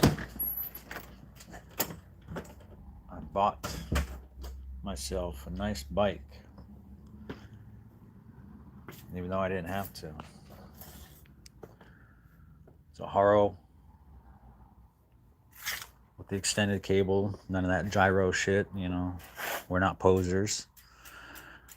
Same with no pegs, but I got the 14 millimeter axles for the oversized sealed hubs, ball bearings, 3-piece cranks, alloy tubular 3-piece cranks, and the triple wall rims, oversized headset, all that good stuff. If there was one thing I was probably capable of is going professional when I was a teenager, but I couldn't stay out of trouble. And that was mainly it, because I had people that were willing to sponsor me, but I couldn't stay out of trouble. And biking on that level is really hard. It's expensive. It's really expensive. If you're crazy enough to do shit that's going to completely snap and fold bike parts that are, meant to handle stuff like that. As a matter of fact, some could probably even argue that that's what turned me towards a life of crime in the first place, because when my bike could no longer handle the abuse that I was putting it through, I started to steal the bike parts that I needed from the surrounding communities. And that kind of was what really opened the door for being known as a thief, you know. And that's what eventually made people start to ask, request, you know, they started to request certain things because they knew that I would come across things that I didn't particularly want for myself, but would keep and sell for other people anyway.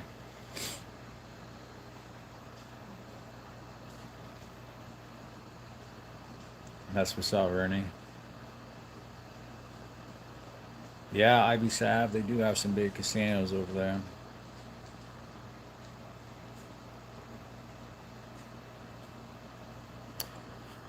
Yeah, you know, I'm almost positive, Daniel, that I still gotta look. I still gotta look at that link you sent me. I've been waiting to, because my girl is more of a, she knows what she's looking at. But I'm almost positive that we have tools here already that would, help us do stuff like that. But believe me, if I set my mind to it, I'll figure it out. You got a beach cruiser? Hell yeah. Yeah. How would you feel if you had to go cold turkey, no weed for 30 days? I don't know. I've never tried it. But I imagine I would be an ornery old fucking cuss.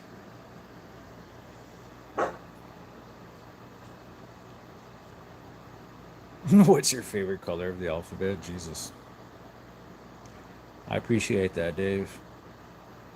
Yeah, 420. Same.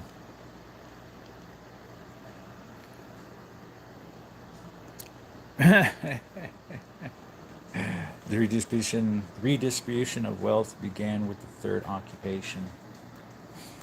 Third occupation, is that like that fourth curing kind of thing? Who are you woofing at?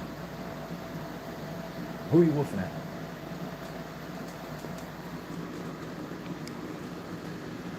Oh, such a pretty girl.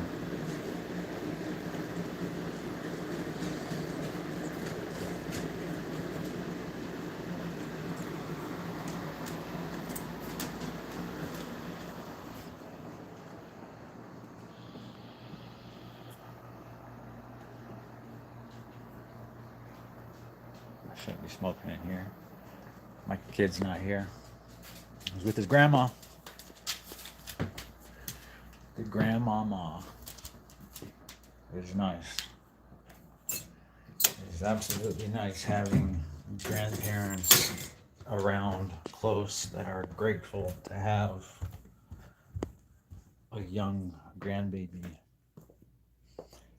I think grandparents are just grateful for the opportunity to take like another stab at it, raise another one the way that they wish they could have if they had the chance to again, which is why everybody just loves their grandparents, right? I'm fortunate that, my kid is going to have both parents and he's going to have, you know, multiple grandparents to go visit, and he's going to have a big family, a close, present family, All his cousins are going to be like old enough to be his fucking parents, but, you know, what can he say? I was an only son. That's why I took the name Chaskey, because I was a firstborn. But as life would play out, I would for sure become the only.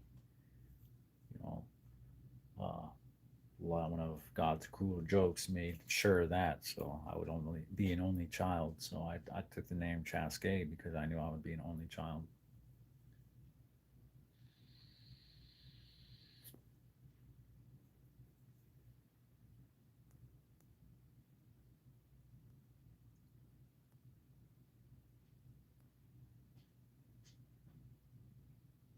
Danielle, yeah, I would definitely like to see what I can do. I mean, if you really want to test it out.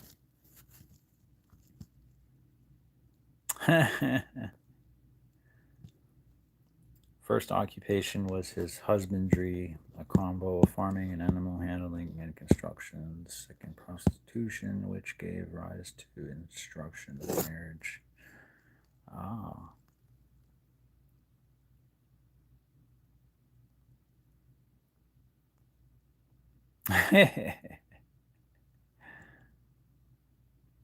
The third was thievery, which redistributes that wealth. Yes, I am.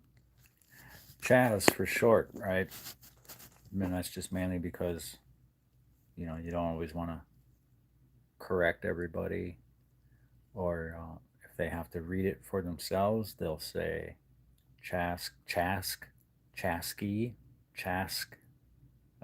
I don't even know. I haven't heard it in so long, but Chasky sounds terrible. I cringe. I used to literally fucking cringe. You'd be at school and they'd be like, Chask? A Chask wide eyes?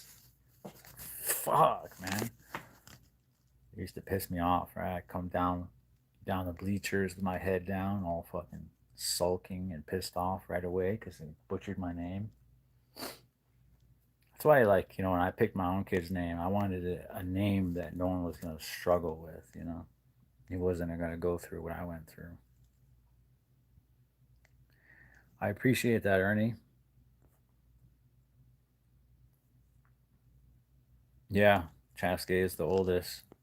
And if they happen to have, it's the only, or first, it's firstborn, right?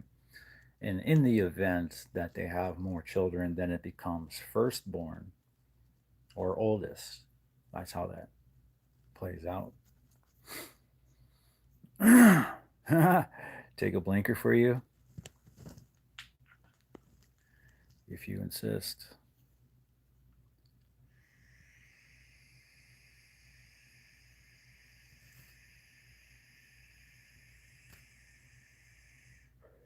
See, one of my favorite people had that last name. Which one? Chaskey?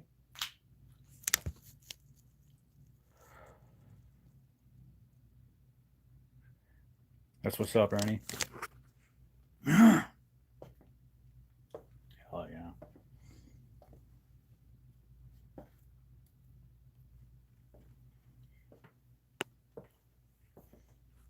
Came down here to make the teen uncomfortable.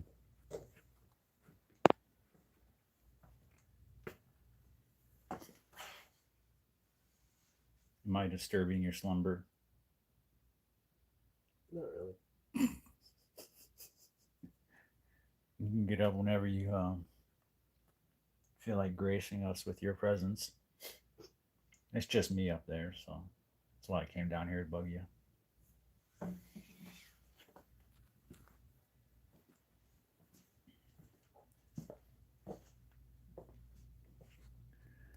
What we got here? I was just fucking around with my car. I was thinking some native airbrush mural on it would be dope. Oh yeah, on the old res beater. It's got a 93 fucking Pontiac Sunfire holding on for dear life. I don't know why that car, Evolve Cars, came to mind, but it did. What flavor I got? It's a cotton candy. Cotton candy. They call it yeah, Besos cotton candy.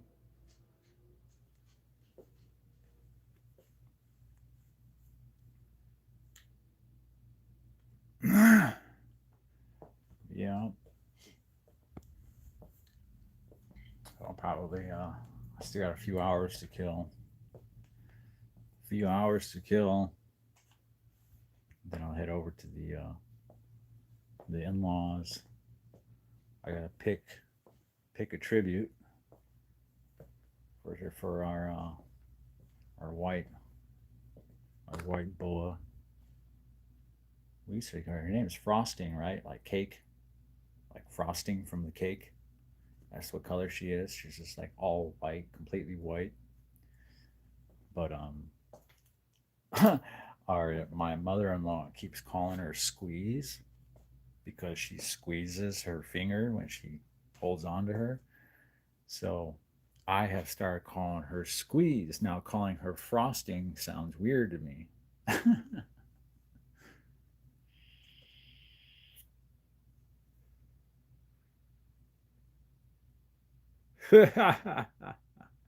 Cascade. Yeah, you got the fucking Chevy Caprice. That's what's up. Oh yeah, Sweet Dreams. Those are good. Yep. Look at that. Hour and 45 minutes, man. We definitely got to sign off now. We got a good long run in there. Seen a lot of good faces. I just wanted to just touch base with everybody for the afternoon. Let y'all know that I didn't even make it a full week of unemployment. I didn't even make it a full fucking week, man. Already shit already started to formulate. So I just you can't let that shit when shit is presented to you like that, you can't let it just percolate for an unspecified amount of time. If opportunities present themselves to you, you got to jump on them when they happen. That's just kind of like an unspoken law of the universe. It's like looking a gift horse in the mouth. You know, a lot of people struggle from one job to the next. And luckily, I didn't even have to go through the whole process, and I got the raise that I was honestly looking for. So, and it wasn't a physically demanding job. You got to be good under pressure because you know how people get when they get all hangry and shit, man. They get hangry, boy, you better have some self defense classes ready on deck.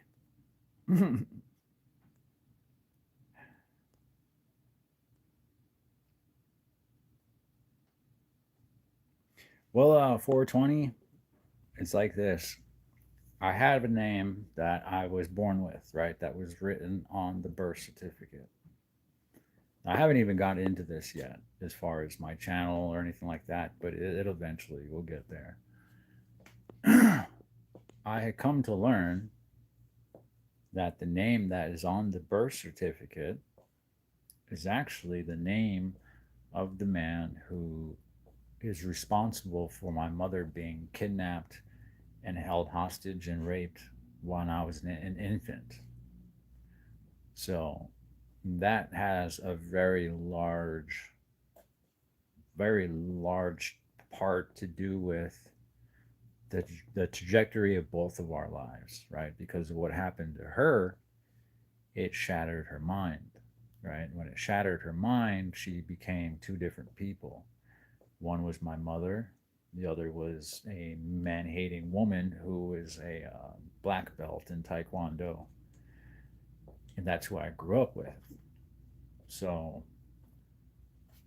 I have a, a healthy interest in people who commit those kinds of crimes because of that now, right?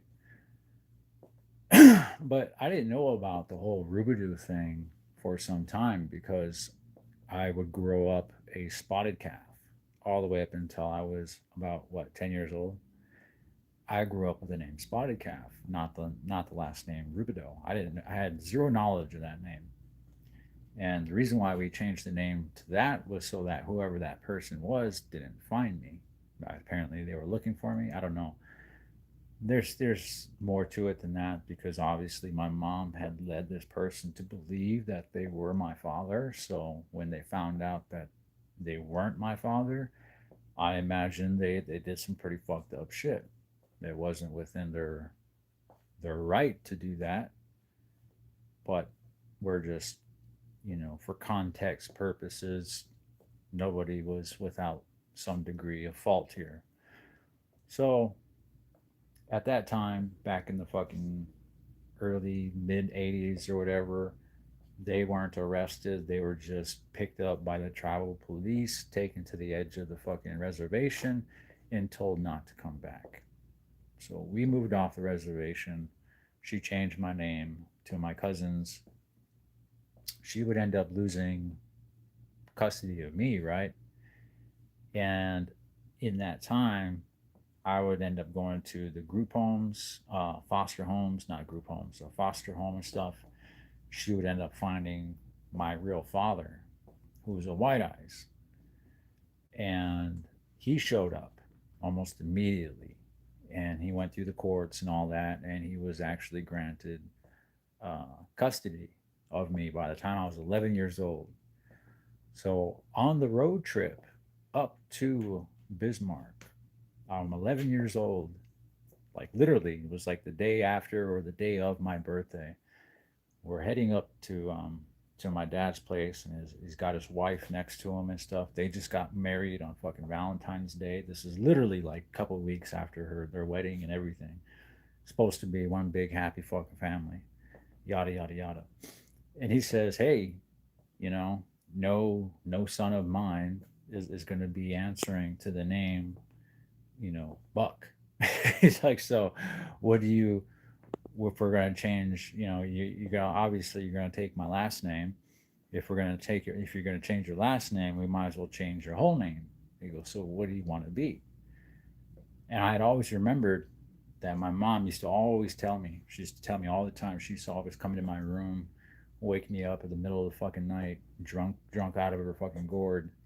And she used to always tell me that she always wanted to name me Chaskey because I would be her only son because of what happened to her. She was raped beyond all fucking, you know, just to the extent that she would never be able to bear children ever again.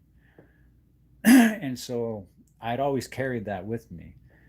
And there were some really fucked up instances where it was kind of drilled into my head that just for being a man, I shared some type of guilt or part of blame for just being a part of the male species, as a result of what happened to her. So I mean, parents can do some fucked up shit to you. You know, parents can really make you never forget certain things. And for whatever reason, I had decided to commemorate a lot into that name. And so I picked the name Chaskey White Eyes. That's how that name came. And yeah, I picked that name when I was 11 years old. Chaskey Zane White Eyes.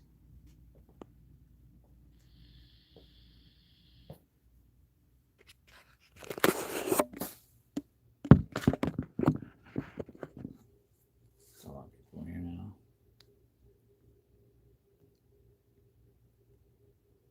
now. Damn, Danielle, I'm sorry to hear that.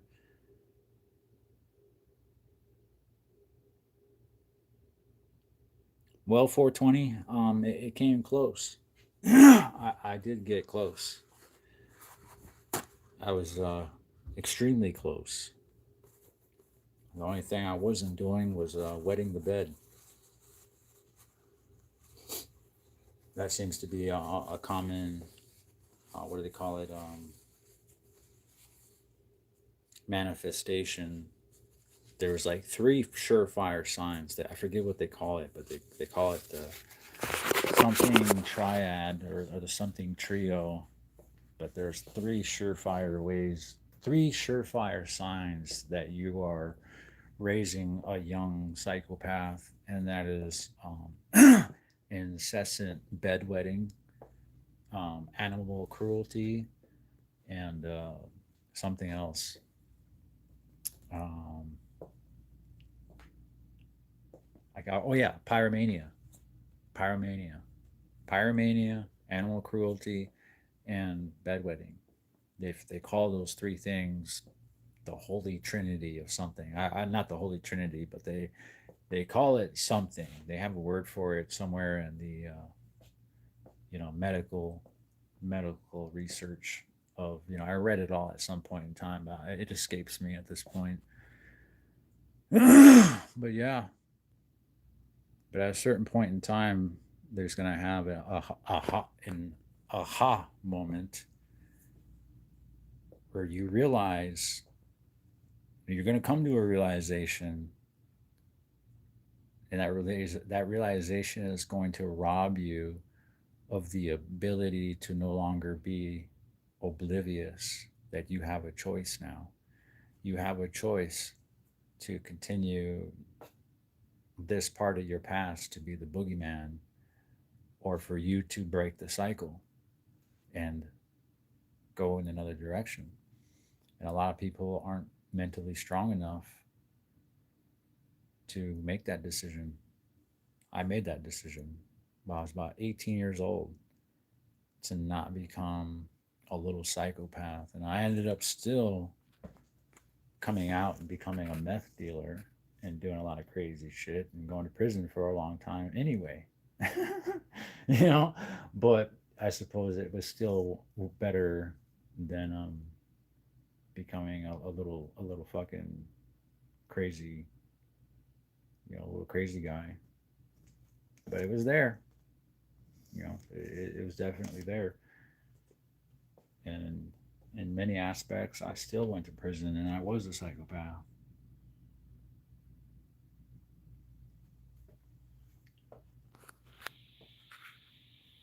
We were just psychopaths against people that nobody cares about.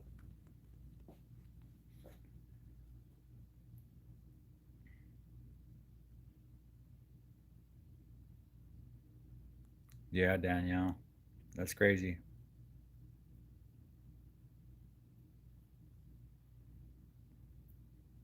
Sandra Horn says, I've got feelings, it's not here. You've never heard the bedwetting thing, Tater? Yeah, unless they've changed it. I'm sure the research and the understanding of it has probably improved or at least advanced some. But I remember reading something at some point in time that had described described that, and I was taking like some serious some real like internal checks, where I was like, yeah, I wasn't wetting no bed, but I was doing everything else. As fucked up as that sounds.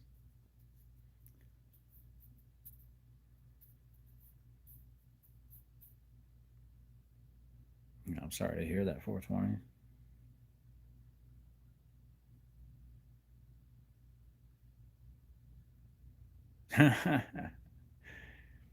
Well, Tater Tot, yeah, I mean, there is definitely, like I said, I came up through juvies. I seen a lot of kids in juvie that they had some interesting behavior, and that's probably why I could see somebody just literally just the way they talk, and the way they walk. I can have a healthy suspicion on whether or not they're a sex offender.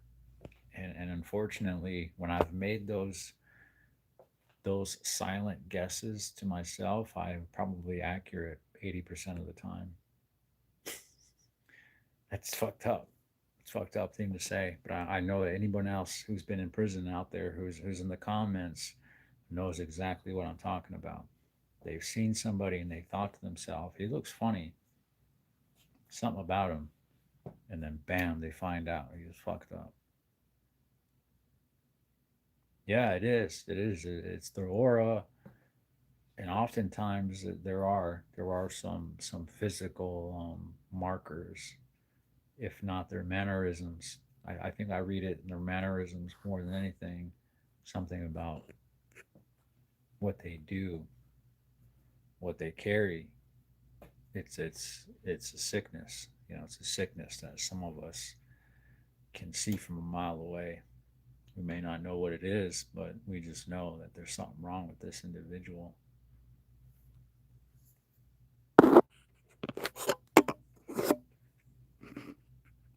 R2D2 do like peanut butter. Do like do like peanut butter. Is that a statement? Do like peanut butter. What does peanut butter do? Does peanut butter do something that we should be more in tune with, all be more like peanut butter? Are we talking like crunchy or creamy, like the Skippy, or what's the other stuff? The Vinny, he's dead. But yeah, yeah, 420. Unfortunately, it be like that sometimes. We can bring out the best in others, but not ourselves at times. Seth, do good. It's good to see you, bro.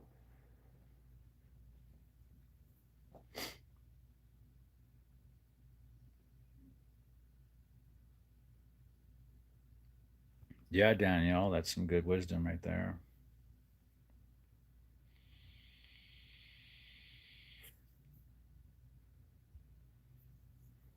There's definitely some real shit.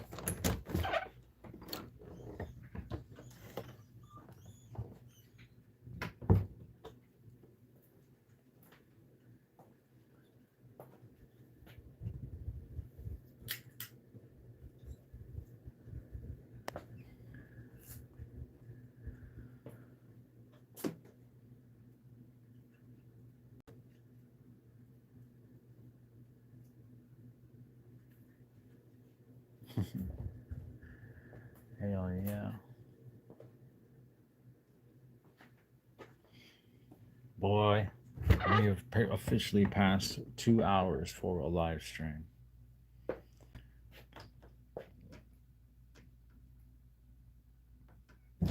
Yeah, we are definitely going to go ahead and cut the string right here.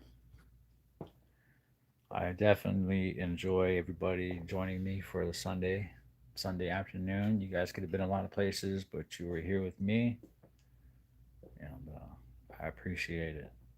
Y'all have been awesome for a community. I hope y'all have an awesome evening and an even better week. Y'all be seeing and hearing from me soon. I have many ideas for videos in the works here, and even though I have a job lined up, I still going to take some time here. I'll probably jump straight into like part time first, so I'll still have a lot of free time, I imagine. But just got to secure the position that was offered, right? Definitely got to grab it. Grab it while the grabbing is good. Is that a saying? Grab it while the grabbing is good. If it isn't, it is now. How about that? How about that? Catch me outside. All right. Take it easy. I'm out.